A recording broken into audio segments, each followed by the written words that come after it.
स्वागत है दोस्तों आप सभी को टिकिराज यूट्यूब चैनल पर। आज के इस वीडियो में मैं आपको बताऊंगा कि कैसे आप अपने Redmi K20 Pro या फिर किसी भी Redmi मोबाइल में यदि आपका नोटिफिकेशन साउंड काम नहीं कर रहा है, नोटिफिकेशन साउंड का प्रॉब्लम आ रहा है, तो उसे आप कैसे फिक्स कर सकते हैं इस वीडियो में मैं आपको बताऊंगा। वीडियो के साथ बने रहिए, साथ ही साथ चैनल को सब्सक्राइब करके बेल आइकन भी दबा देना। तो दोस्तों यहाँ पे देखिए, यहाँ पे आपको कुछ रीज़न की वजह से जो है आपको नोटिफिकेशन साउंड में प्रॉब्लम आता है।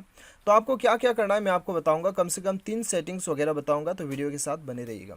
चलिए सबसे पहले तो आप अपने मोबाइल के सेटिंग्स पे चले जाइए और यहाँ पे आप चले जाइए साउंड एंड वाइब्रेशन पे। ठीक है, अभी दोस्तों देखिए ज़्यादातर क्या होता है कि हमारे मोबाइल में जो है वॉल्यूम बहुत ही डाउन होने की वजह से भी कभी कभी हमें लगता है कि साउंड काम नहीं कर रहा है।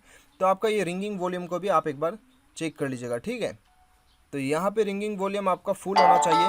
ठीक है, तो दोस्तों यहाँ पे उसके बाद में आप जैसे कि हो गया रिंगिंग वॉल्यूम, और दूसरा हो गया दोस्तों यहाँ पे साउंड जो हो गया आपका डिफ़ॉल्ट नोटिफिकेशन साउंड हो गया यहाँ पे, ये तो आपका अलग हो गया। चलिए हम यहाँ पे देख लेते हैं।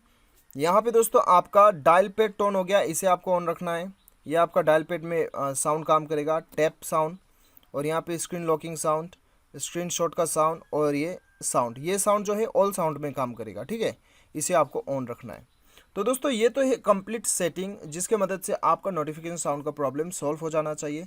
बाय चांस आपका साउंड का प्रॉब्लम सॉल्व नहीं होता है, आप क्या कर सकते हैं, अपने मोबाइल को एक बार रीस्टार्ट करके देखिएगा।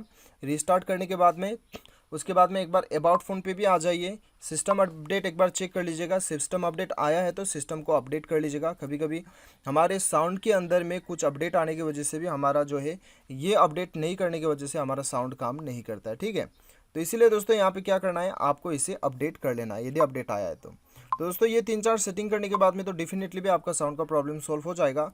और दोस्तों यहाँ पे फिर भी आपका साउंड का प्रॉब्लम ख़त्म नहीं होता है, तब तो दोस्तों आपका मदरबोर्ड का जो स्पीकर होता है वो ख़राब होने की वजह से भी आपको प्रॉब्लम आ सकता है। वो केस में तो आपको जाके रिपेयर करना ही होगा। उम्मीद करता हूँ वीडियो पसंद आया होगा। Thanks for watching.